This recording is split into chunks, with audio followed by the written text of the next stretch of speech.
제가 군대 목사였습니다. 수기사 수도기계화사단 맹호부대 목사였는데 맹호부대에서도 이만큼은 못해요.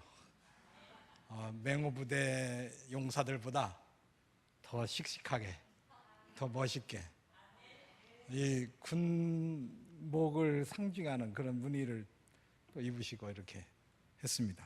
그 여리고성이 무너졌습니다. 하나님이 함께 하시면 무너지지 않을 성은 없어요. 그죠? 제가 오늘 김성남 목사님 처음 뵀는데 설교 시간 자유롭게 하시라고 그래서 이게 언제 끝날지 모르겠습니다. 작년에 이제 제가 월드비전 목사입니다. 월드비전 세계에서 일하죠. 그래서 작년에 에티오피아 갔는데 저희가 일하는 데는 굉장히 오지예요. 가난한 사람들이 있는데 학교도 없고 병원도 없고 뭐 이런 오지가 주로 우리 월드비전이 일하는 곳인데 이제 숙소는 거기서 막 한 4시간 비포장도를 달려가지고 와서 숙소에 자고 또 다음날 아침에 또 가고 또 저녁 때 돌아오고 이랬어요. 근데 제가 주일 예배를 그 시내에서 드리지 말고 그 마을, 우리가 일하는 그 마을에서 예배를 드리자 그랬어요. 근데 이제 아프리카 사람들하고 예배 드려보는 건 처음인데 예배당이 이보다 한 2배 큰데 뭐 예배당이라고 해 지붕 있고 기둥 있고 이거예요. 뭐 아프리카에서는 이런 벽이 없어요.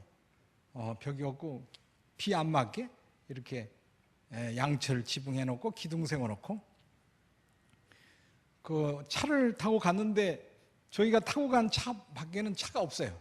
마을 사람들이 다 오는 거지. 뭐 거기서는 2시간, 3시간 걸어오는 건 보통이에요.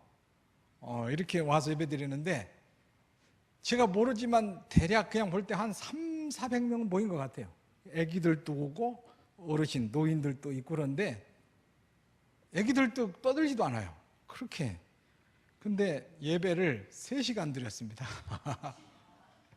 여기 성가대가 나오면 20분에 30분 찬양하고 누가 또 이게 대표기도 인도하면 그것도 한 20분 걸립니다. 이렇게 그러는데 우리 한국에서는 이제 예배가 그 1시간에 모든 걸 마치다 보니까 이게 특히 대표기도 하시는 분들의 기도가 짧죠. 우리 월드비전도 그러다 보니까 이게 직원들이 대표기도를 참 잘해요.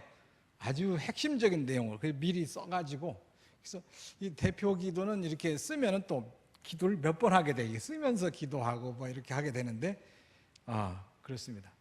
근데 그 에티오피아 사람들이 예배 드릴 때 뭐 찬양도 모르고 설교도 모르죠. 우리가 그 말을 모르니까. 그런데 이제 통역하더라고요. 아프리카에 가면은 이제 언어가 몇 개예요. 그 나라 전체가 쓰는 공용어가 있고 또 지역마다 다른 언어가 또 있는 거예요. 그 로컬 랭귀지라고 그러죠. 그 로컬 랭귀지로 설교했는데 그걸 에티오피아의 공용어로 또 통역을 했대요. 그래도 우리는 모르죠. 그래도 모르는데 제 옆에 월드비전 에티오피아 직원이 제 옆에 앉아가지고 그 설교를 이렇게 써줬어요. 그 핵심을 써서 그때 그래서 한 그 페이퍼가 한 15장 내지 20장 되는데 그 설교가 너무 은혜로운 거예요. 너무 깊은 거예요. 그래서 처음에 이런 시골에 어떻게 이렇게 깊은 설교를 하시는 분이 있나 이런 생각을 했다가 나중에 제가 회개했습니다. 교회 역사가 다른 거예요. 거기는 에티오피아의 내시가 빌립에게 세례받아가지고 그래서 1세기에 교회가 시작된 데 아니에요? 에티오피아는? 우리는 뭐 지금 이제 150년 됐나요? 우리 교회 역사가 이거밖에 안 됐죠.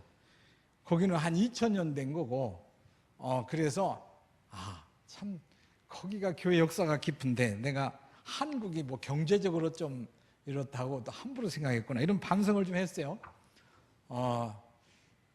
제가 세계를 다니면서 보면은 예수 믿는 사람들은 다 똑같습니다. 마음이 똑같습니다. 한 번은 팔레스틴에서 우리 국제 회의가 있었는데 그 중동 유럽 사람들하고 회의가 있었는데 팔레스틴 사람들은 핍박을 많이 받아요. 팔레스틴 사람들은 그 어디 이동을 잘 못해요. 거기 안에 갇혀 있어요. 거기 갇혀 있는데 어디 이동하려면은 이제 큰 도로마다 체크 포인트라고 해서 이스라엘 군인들이 지키고 있습니다. 그래서 마음대로 어디 이동 못 하는데, 그러니까 이스라엘로부터 탄압을 받고 있는 거예요, 사실상. 그런데 또 그 팔레스타인에 있는 크리스찬들이 있어요. 크리스찬들이 10%가 아직 안 되는데, 그 사람들은 그 팔레스틴 안에 있는 무슬림들에게 또 핍박을 받아요. 여기 목사님 다녀오셨는지 모르겠습니다만, 갈릴리니 뭐 이런데, 나사렛이니 뭐 이런데, 베들레헴 이런데 가면은 예수님의 역사적인 걸 생각하면서 파는 기념품들 있죠. 그거 다 무슬림들이 파는 거예요. 다 돈 버는 건데, 한 번은 팔레스타인 대학생들하고 대화를 했습니다. 대화를 했는데 한 사람이 이런 말을 했습니다. 거룩한 땅이 지금 장사꾼들의 소굴이 되었습니다. 다시 말하면 베들레헴이, 예수님이 탄생하신 이 거룩한 땅이 이 돈 버는 장소가 되었습니다.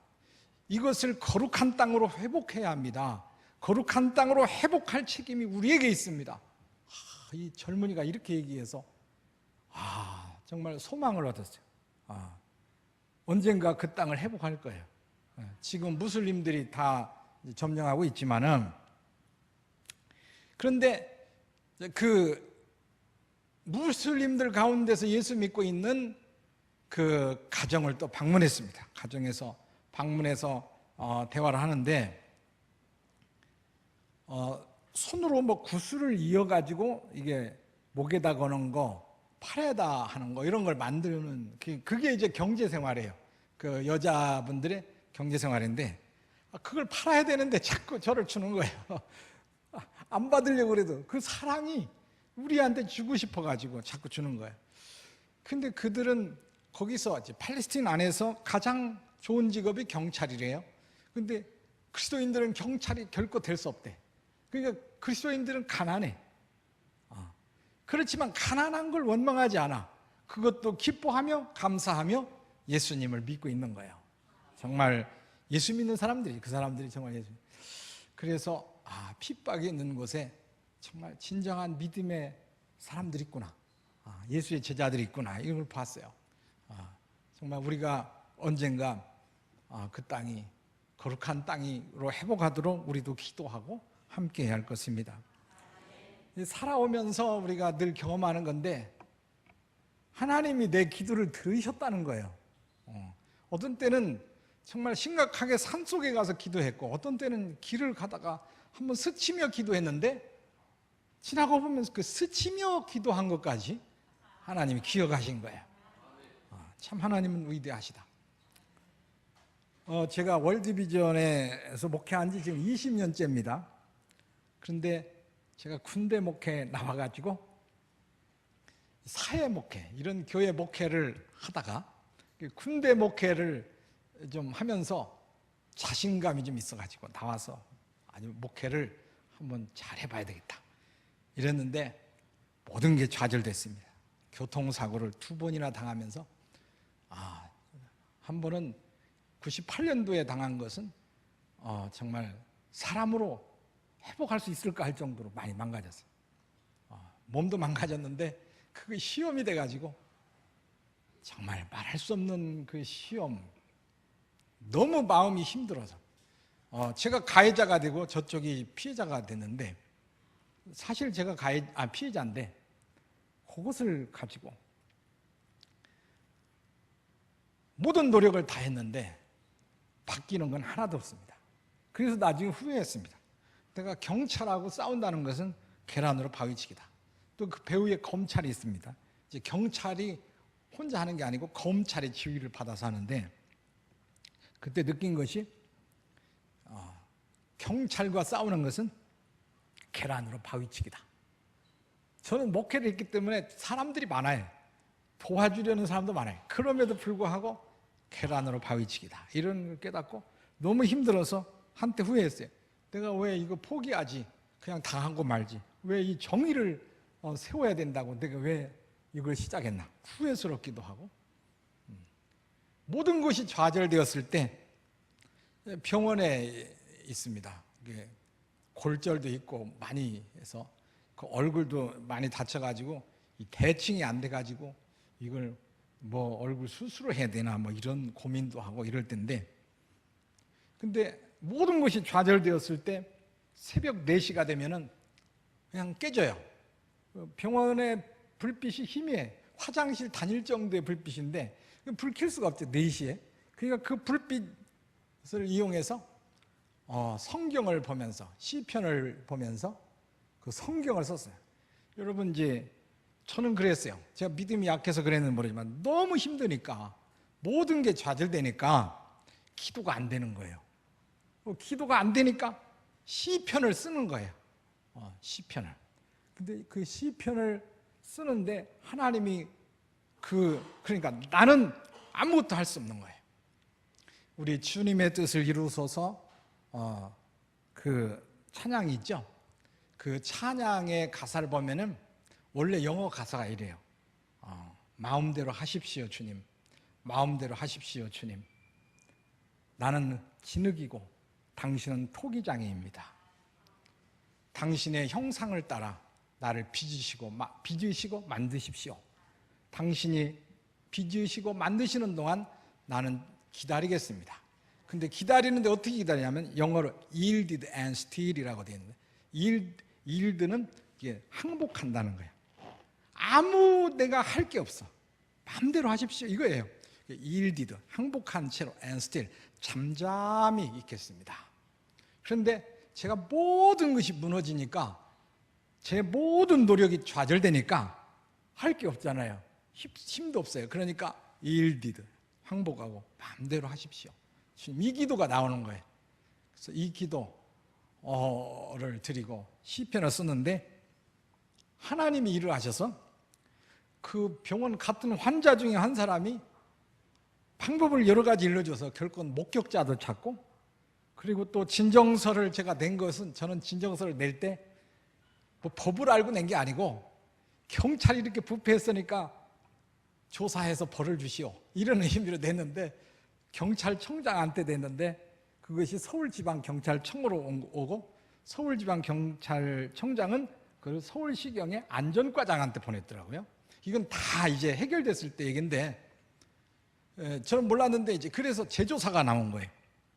재조사가 나왔는데, 아니 제 편인 것 같아. 그 사람들이 도로교통안전협회에서 젊은 사람들이 나와서 1차 했는데, 그 사람들이 나온 게 아니라 도로교통안전협회 교수들을 데리고 왔어요. 그러니까 제 말을 들어주는 거예요.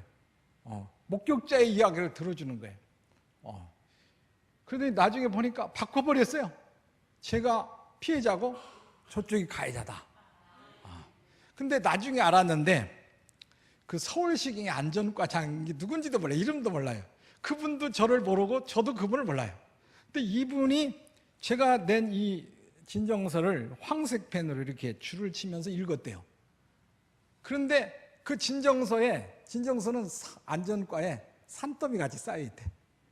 그렇겠죠. 예, 그런데 제 것을 그렇게 읽고 그 형사를 불러서, 이제 저를 담당했던 형사를 불러서, 목사님이 억울하신 것 같으니까 가서 잘 해결하라고 그랬대요.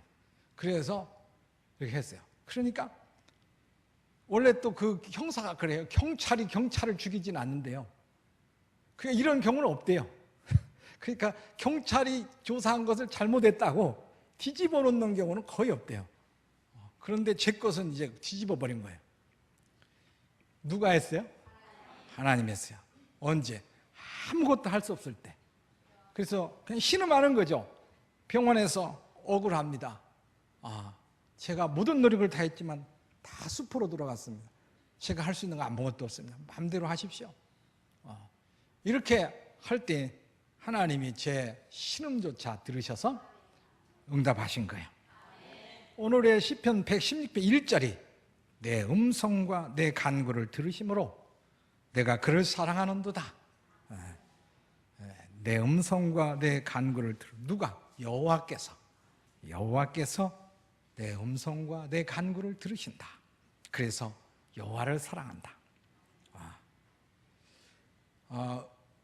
우리는 살면서 많은 한계에 부딪힙니다. 절망의 자리에 이르기도 합니다. 근데 사실은 하나님이 계시기에 그 절망의 자리에서 사실은 나를 포기하고 하나님을 붙잡게 되는 거예요. 그래서 우리 삶에 사실은 한계와 절망은 은혜로 이어주는 디딤돌이 되는 거예요. 그 한계를 모르면 신앙이 성숙할 수가 없어. 좌절을 모르면 신앙이 늘 그래. 근데 그 좌절할 때 또 2절에서는 그의 길을 내게 기울이셨으므로 내가 평생에 기도하리로다. 이제 하나님이 귀가 있을까요, 없을까요? 발이 있을까요, 없을까요? 손이 있을까요, 없을까요? 우리 영적 존재이기 때문에 그런 형체를 가지고 있지는 않지만 우리가 하나님을 이해하도록 성경은 인간학적 표현으로 다 해. 하나님이 에덴 동산을 거닐고 계시고 하나님이 귀를 기울여서 들으시고 이거에 하나님을 이렇게밖에 표현할 수 없어. 그래서 그의 귀를 기울이셨다. 그 내가 하는 그 작은 소리에도 귀를 기울이고 들으셨다. 어린이집에 다니는 어린이들은 이제 어린이집에서 선생님이 나한테 무슨 얘기했다, 뭐 누가 뭐 했다 이거 와서 엄마한테 다 얘기합니다. 그 엄마는 또 다 들어줍니다. 이런 거와 마찬가지예요. 근데 중학생 되면 안 하죠. 중학생 되면 또 안 해. 근데 우리 예수 믿는 사람들은 어린이집 어린이같이 돼야 돼. 그래서 하나님 아버지한테 하나님 제가 슬퍼요. 제 마음이 우울해요. 너무 좋아요. 기뻐요. 이런 얘기를 해야 돼요. 저는 그런 걸 잘해요. 근데 이렇게 하나님이 귀를 기울여서 들으셨대요. 하나님 들으셨다는 건 뭐예요? 행동하셨다는 거예요. 응답하셨다는 거예요. 근데 구체적 사건이 뭔지는 모르겠어요. 왜 이렇게 기도해야 됐는지 모르겠는데 3절에서는 사망의 줄이 나를 두르고 스올의 고통이 내게 이름으로. 사망의 줄, 사망은 다 알죠? 죽음이죠. 그 스올의 고통이 있는데 그 스올이라고 하는 것은 유대인들이 쓰는 말인데 그 유대인들의 세계관이 이랬어요. 옛날에 하늘이 있고 땅이 있고 땅 아래가 있다. 하늘에는 하나님이 계시고 천사들이 있고 땅에는 사람들이 살고 땅 아래는 죽은 사람들이 있다. 이렇게 본 거예요. 그래서 스올의 고통은 뭐냐면 죽음을 말하는 거예요. 죽음. 그래서 영어 NIV 성경에서는 그레이브, 무덤이라고 그랬어.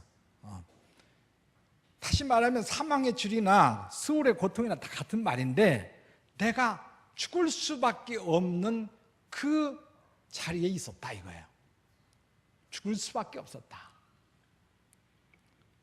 그래서 환난이요 슬픔이었는데 이때 하나님께 기도했다. 내 영혼을 건져 주소서. 이렇게 기도했는데 하나님이 응답하셨다. 그래서 응답하신 하나님을 향해서 이렇게 고백하죠. 5절에 여호와는 은혜로우시며 의로우시며 우리 하나님은 긍휼이 많으시도다. 은혜로우시고 의로우시고 긍휼이 많으시고 이게 이제 하나님 체험이에요. 하나님 체험. 8절에서 구체적으로 주께서 내 영혼을 사망해서 내 눈을 눈물에서 내 발을 넘어짐에서 건지셨나이다. 이 죽을 수밖에 없는 자리에 갔는데 하나님께 기도했고 하나님은 이분의 음성과 간구를 들으시고 응답하셨고 이래서 하나님이 너무도 구원의 하나님이고 사랑의 하나님이고 그래서 나는 하나님을 사랑할 수밖에 없고 그래서 나는 내가 숨쉬는 동안 하나님께 기도할 수밖에 없다. 이제 여기서 내가 평생에 기도하리로다 이러는데 기도하리로다 그 원어를 보면은 그게 부른다 이거예요. 이런 거예요. 이제 어린이집에 다녀온 그 아기가 집에 와가지고 엄마 이러는 거예요. 엄마 나 왔어. 뭐 이렇게 엄마 나 오늘 선생님이 나한테 뭐 줬다. 뭐 이런 얘기 하는 것처럼 원래가 기도한다고 보다 더 편한 얘기인데 부른다 이거예요. 부른다. 하나님을 부른다. 이렇게 편한 관계가 된 거예요. 하나님 체험이죠. 체험적 신앙인데 사실 신앙이 체험적 신앙이면 더 좋아요. 그 루돌프 오토라는 독일의 신학자가 있는데 이분이 1930년대에 쓴 책이 있는데 그게 그 다스 하일리게라고 하는 건데 그게 거룩함이라는 거예요. 거룩함. 근데 이걸 영어로 이제 할 때 the idea of the holy. 그래서 거룩한 것에 대한 개념. 이렇게 또 영어로는 번역을 했어요. 근데 거기서 말하는 게 이제 하나님 체험이 뭐냐, 체험이 어떻게 경험되느냐 이거예요. 그래서 그분이 말할 때 하나님 체험은 결코 합리적일 수가 없다. 합리적이라는 건 뭐예요? 인간의 이 머리, 이 성이 납득해 할 수 있고 설명할 수 있는 건데 어떻게 하나님이 하신 일을 이 인간의 작은 머리 가지고 헤아릴 수가 있어요. 그러니까 그건 신비인데 그것을 또 이분은 이제 비합리라고 그런 거예요. 불합리는 모순인데 불합리가 아니고 비합리다. 합리적이지 않다 이거예요. 다시 말하면 하나님의 세계를 우리가 어떻게 감히 그것을 알 수 있느냐 이거죠. 그래서 비합리 그대로 둬야 되는데 그래서 비합리가 바로 신비인데 그 신비는 하나님을 만난 사람들은 두 가지의 신비를 경험한다는 거예요. 하나는 그 전능하신 분, 온전하신 분, 이 분 앞에 서기 때문에 아무것도 할 수 없고 꼼짝 못하고 두려워 떤다는 거예요. 떤다는 거예요. 그런데 두 번째는 그 떨림과 함께 그분에게 빨려 들어간다는 거예요. 그분의 사랑에 그냥 빨려 들어간다는 거예요. 그러니까 우리가 어디 예를 들어서 산에 가서 멧돼지 만나도 도망쳐야죠. 두려우면 도망치죠. 근데 하나님은 두려운데 그분에게 끌려가는 거예요. 끌려가는 거예요. 여기 시인은 하나님을 만나고서 끌려가는 모습이에요. 하나님을 사랑합니다. 하나님을 내가 살아있는 동안 하나님을 부를 것입니다. 이런 고백을 하는 거예요. 하나님이 너무너무 좋은 거예요. 그러면서 마음에 어떤 삶의 목표가 생긴 거예요. 그래서 12절에 내게 주신 모든 은혜를 내가 여호와께 무엇으로 보답할까? 하나님의 은혜 받았는데 그 은혜를 무엇으로 보답할까? 무엇으로 보답할까? 우리의 삶의 목표는 이거죠.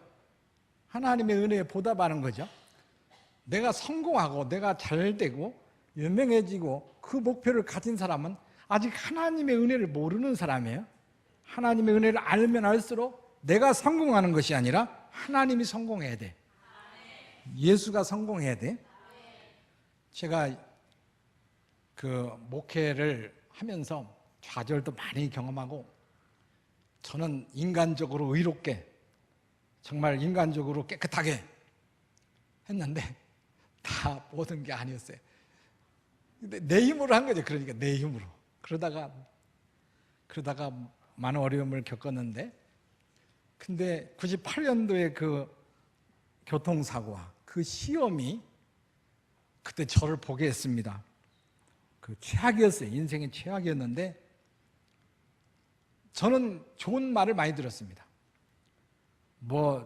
그 당시 젊은 목사니까 청렴하다, 미래가 있는 목사님이다, 이런 얘기도 듣고 그랬는데 아니었어요. 그때 환난 중에 저를 봤는데 제 안에 거짓이 있고 악이 있고 그래서 나는 모순덩어리다. 이걸 발견한 거예요. 내가 정말 주를 위해 산다고 했지만 사실은 그게 나를 위한 거예요. 교회가 잘 되면 내가 잘 되는 거예요. 그런 계산이 깔려 있는 거예요. 이게 다 거짓이다. 그리고 나도 화가 나면 사람도 죽일 수 있다. 이렇게 내가 악한 죄인이다. 이걸 발견한 거예요. 그래서 그때 마음이 참 어려웠습니다. 어려울 때 그때 비로소 십자가 예수가 아니면 소망이 없구나. 예수 아니면 소망이 없다. 그래서 우리 그 만세반석 열리니 그 찬송에 보면은 빈손 들고 앞에가 십자가를 붙드네. 이런 찬송 있잖아요. 정말 그게 정말 내 찬송이 되는 거예요. 십자가 아니면 소망이 없다. 나의 선함이나 의는 하나도 없다.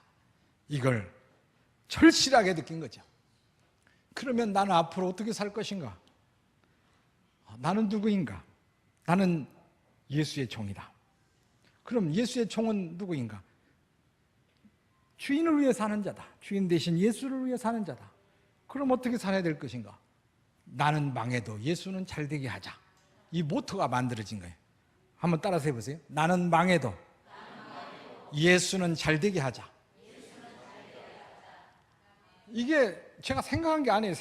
낸 것도 아니고 저도 모르게 마음에서 이렇게 만들어진 거예요.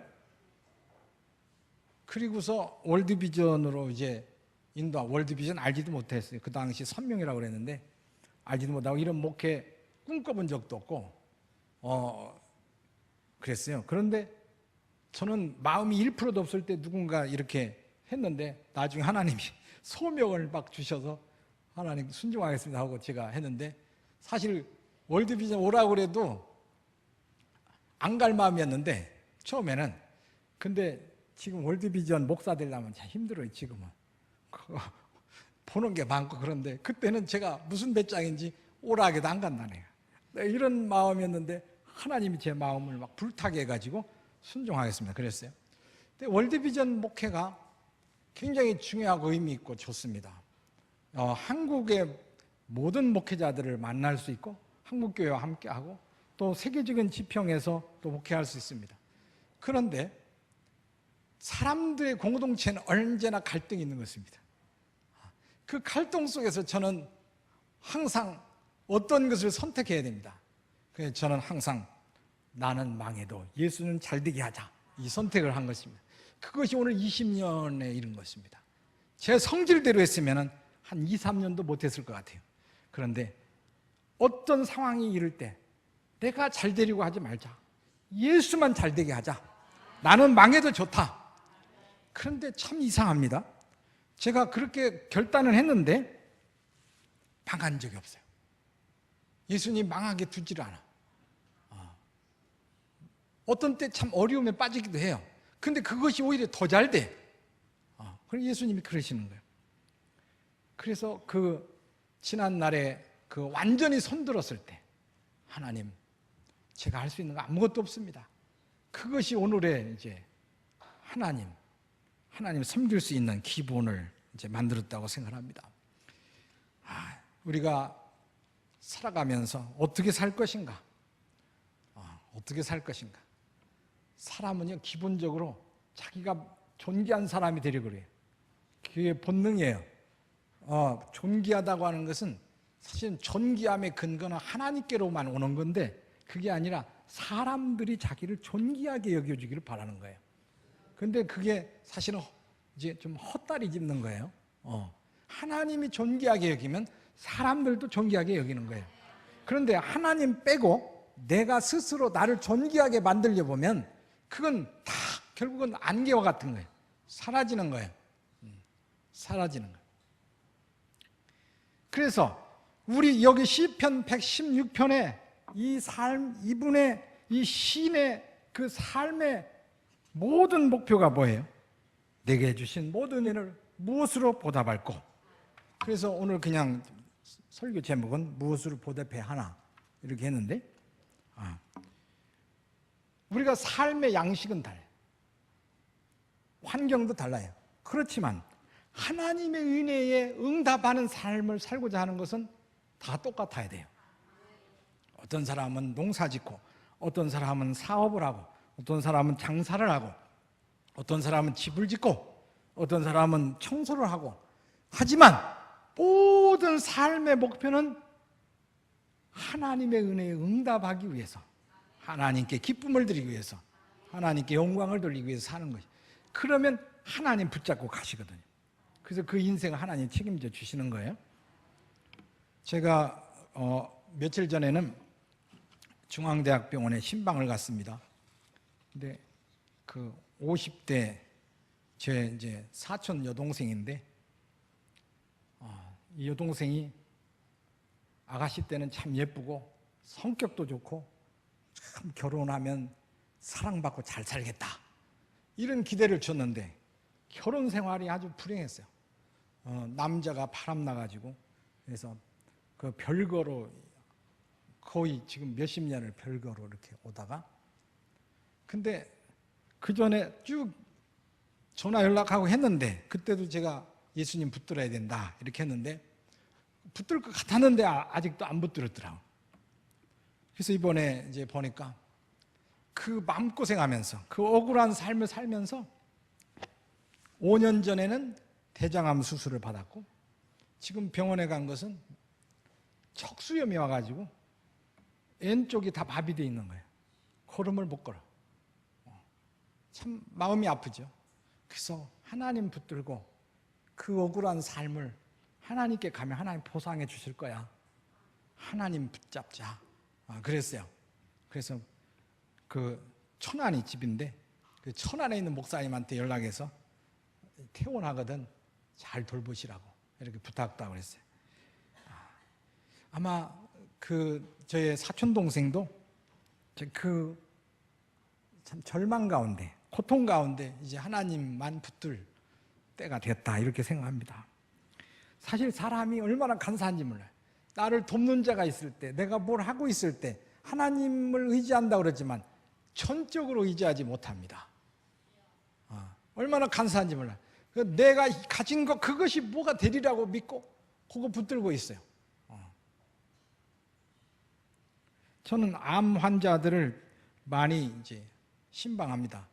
제 교인이라고 그러면 우리 직원들이 전국에 한 700명인데 그 직원들보다는 직원의 가족이나 또는 뭐 목사님과 관련된 분들이나 뭐 이런 분들 하면은 하는데 한 분은 어느 권사님이 이제 폐암으로 계셨는데 그분은 대장부의 성격이 아주 교회에서도 막 좌지우지하시는 분이래요.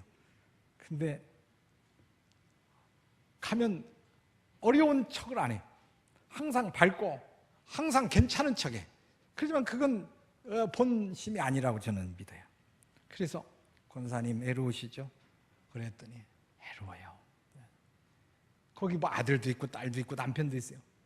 권사님 혼자 하시죠? 예, 혼자예요. 남편도 있어요. 아들도 있어요. 딸도 있어요. 그런데 그 자리에 있을 때는 아무도 없어요. 도울 자가 없어요. 도우려고 하지만 도움이 안 되는 거예요.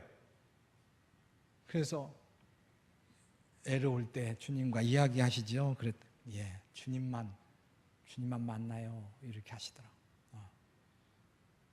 우리가 정말 우리 주변에 뭐 힘을 가진 사람도 있고 돈을 가진 사람도 있고 누구도 있고 그게 우리의 인생에 뭐가 될 것 같지만 사실은 어떤 상황에서는 아무것도 아닌 거예요. 아무것도 아닌 거예요. 우리가 마지막 숨 쉬는 그때까지 우리 곁에 계신 분은 우리 주님인 거예요. 우리 주님만이 우리 곁에 계셔서 우리와 함께 계시고 제가 이제 그 세월이 많이 된 건 아니지만 그래도 좀 평탄한 것도 있었지만 또 환난도 많이 겪었는데 그러다 보니까 제가 주님을 님이라 내 사랑하는 님이라고 그러는데 그래서 내가 이제 우리 주님을 표현할 때 님은 나 지쳐 쓰러질 때 나를 업고 가시는 누님이십니다. 이렇게 쓰러지면 형님은 야 빨리 일어나 빨리 일어나 이러는데 누님은 달려와서 나를 오히려 업고 가시는 거예요. 우리의 연약함을 다 담당하시는 분이에요. 나 지쳐 쓰러질 때 나를 업고 가시는 누님이십니다. 이런 주님이신 거예요. 이런 주님을 함부로 생각하고 어떤 이는 주님의 이름으로 돈 벌고 어떤 사람은 주님의 이름으로 자기 명예를 만들고 어떤 사람은 주님의 이름으로 재산을 만들어 얼마나 가엾은 거예요. 얼마나 가엾은 거예요. 기도하면 하나님을 만나면 내가 없어져. 내가 아무것도 아닌 거야. 내가 비록 대통령이라고 해도 아무것도 아닌 거야. 그래서 겸손하라 겸손하라 할 필요가 없어. 그냥 그렇게 겸손하게 돼. 근데 기도 안 하면 자기가 뭐가 된 걸로 알고 자꾸 커지는 거예요. 자기가 또 자기를 크게 만들어요. 이만한데 이만다 그러고. 우리 고린도전서 8장에 그 제사, 이방인의 제사에 쓰여졌던 고기를 먹는 문제 가지고 할 때에 고린도 교회에서 그 고기를 먹어도 되느냐 안 먹어도 되느냐 문제가 생길 때 성령의 사람 바울이 그 편지로 할 때 지식은 교만하게 하며 사랑은 덕을 세우나니 그랬습니다.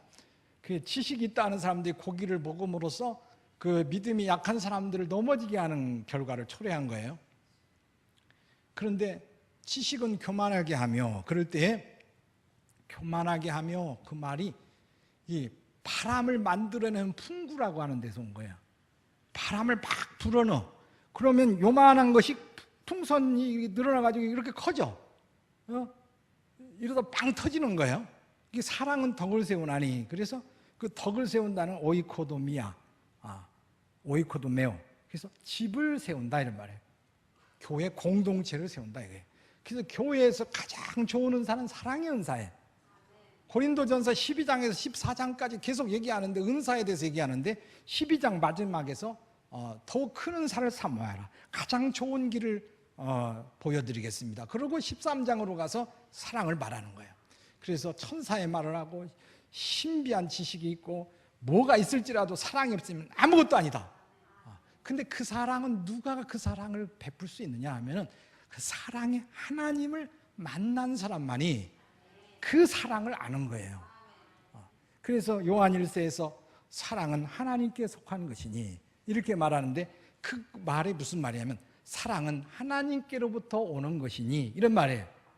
그래서 우리의 감정, 우리의 이 삶의 가치관을 가지고 사랑한다? 이건 금방 좌절하는 거예요. 상황에 따라 그냥 변해버려, 무너져요. 그러나 그 하나님 만난 사람, 하나님 사랑은 정말 사랑할 수 없는 사람도 사랑하게 만드는 것입니다. 그래서 교회는, 가장 좋은 교회는 어떤 교회냐? 기도하는 교회인데, 기도하는 교회는 사랑이 있는 교회예요. 왜? 기도하면 하나님을 만나고, 하나님을 만나니까 하나님의 사랑에 감전돼 버려. 그래서 사랑이 흘러나와.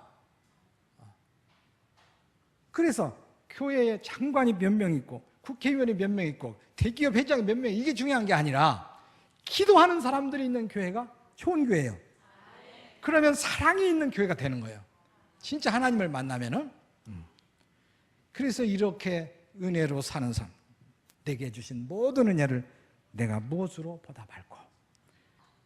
그래서 저도 부족하지만 내 인생 하나님의 것이기 때문에 하나님을 위해 살겠습니다, 이렇게 마음으로 다짐하고 있습니다.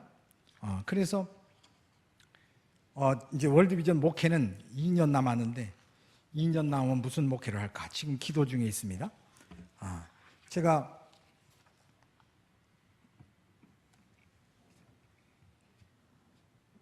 저희 집안은 원래 저희 누님이 할머니 맛인데, 할머니고 제가 막내예요. 그 나이 차이가 많아요. 근데 그 사이에 우리 형님이 하나 있고, 그 사이에 우리 어머니가 영아 때 아들을 많이 잃었어요. 그 옛날에 가난하고 못 먹고 그래가지고 많이 잃었어요. 그러다 보니까 어렸을 때, 제가 어렸을 때 보면 우리 어머니가 반무당이었어요. 길에다 떡해놓고 빌어. 자식들 살리려고 그런 거예요. 죽지 않게 해달라고. 그러다가 이제 마지막에는 예수님께 가고, 그 5학년 때 우리 어머니가 처음 교회 나가고, 그 다음 주에 제가 교회 나가고, 그래서 5학년 때 교회 나갔는데 6학년 때 은혜 받고서 제가 목사님 되겠다고 서원을 했어요. 그 중학교 들어가서 후회했어. 내가 미쳤지. 이거 고등학교 때까지 후회했어. 세상에 좋은 길이 많이 있는데 왜 내가. 근데 제가 어렸을 때 그 목사님들은요, 진짜 밥도 제대로 못 드셨고 너무 이 사회생활이 어려웠어요. 그래서 이게 그렇게 마음을 끄는 게 아니었고, 또 하나는 내가 그 길을 어떻게 갈 거냐, 나는 자신이 없다. 그래서 안 가려고 도망치다가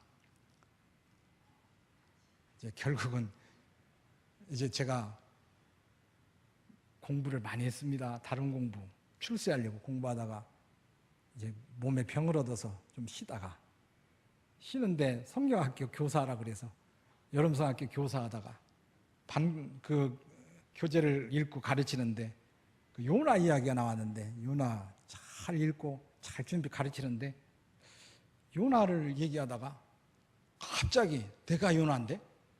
충격을 받은 거예요. 하나님이 니느웨로 가라고 그랬는데 나는 지금 다시스로 가고 있네. 이걸 발견해서 그때 회개하고 그리고서 신학을 하기로 했어요. 그래서 신학을 공부하러, 그 당시에는 이제 우리 김성남 목사님들 다 예비고사 보셨겠지만 예비고사 보러 대전으로 가는데, 대전에 가서 미리 가서 시험 보려고 공부하려고 그러는데, 아니 공부는 안 되고 막 눈물이 나오는 거예요. 나는 주님의, 하나님의 부르심에 1000번 만번 나는 못 가요, 싫어요, 나 이랬는데 하나님은 한 번 정해놓으시고 한 번도 그걸 변치 않으시고 한 번도 포기하지 않으시고 오늘 여기까지 시험 보러 오게 하셨다는 게 너무도 감격스러운 거예요. 그래가지고 나도 모르게 내 마음에서 찬송이 나오는 거예요. 그 당시 찬송이 내가 잘 몰랐던 것 같은데 이런 거예요. 이전에 방탕하게 지낼 때 교만하여 맘대로 고집하던 이 죄인 사하소서. 내 지은 죄 다 기억 마시고 주 뜻대로 늘 주장하소서. 이 찬송에 쓴 분이 이제 요즘 알았는데 영국 사람인데 존 해리 뉴만인데, 이분이 성공의 신부였어요.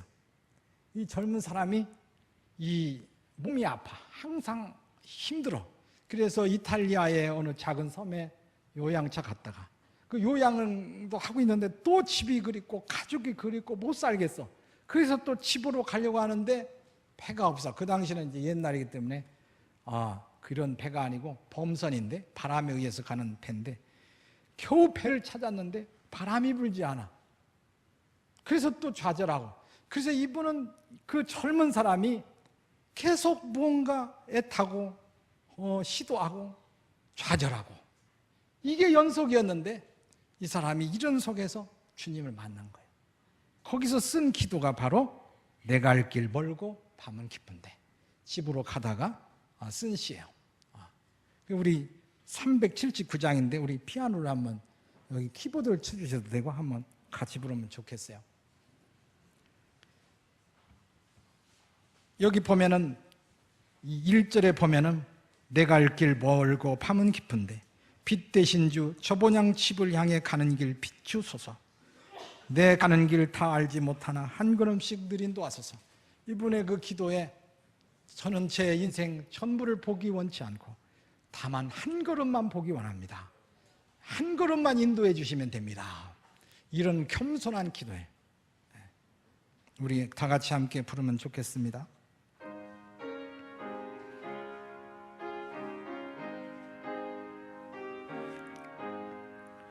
내가 갈 길 멀고 밤은 깊은데 빛 대신 주 저번양 집을 향해 가는 길 비추소서. 내 가는 길 다 알지 못하나 한 걸음씩 느린 도하소서.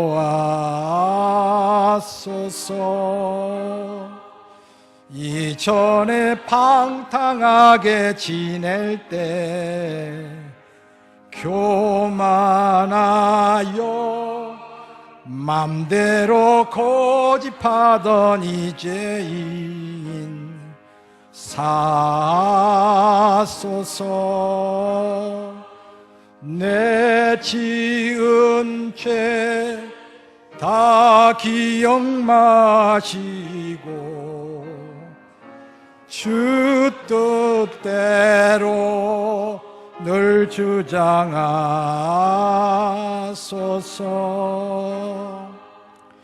이전에 나를 인도하신 주 장래도 내 앞에 험산 영 만날 때 도우소서. 밤 지나고 저 밝은 아침에 기쁨으로 내 주를 3절을 다시 부르겠습니다. 이전에 나를 인도하신 주 장래도 내 앞에 험산 영 만날 때 도우소서. 밤 지나고 저 밝은 아침에 기쁨으로 내 주를 만나리.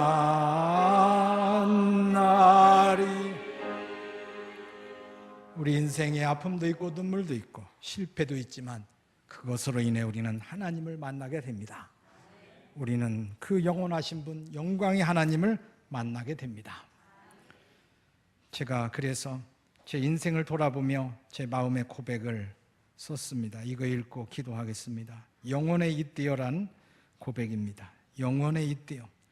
거센 파도가 나를 삼키려 달려올 때 난 눈이 먼 사람처럼 내 곁에 계신 님을 보지 못하고 겁에 질려 떨기만 했습니다. 가도 가도 아무것도 보이지 않을 때 난 기가 먼 사람처럼 님이 내게 주시는 음성 듣지 못하고 어찌할 바를 몰라 울기만 했습니다. 내 모습 초라해 사람들이 날 애면할 때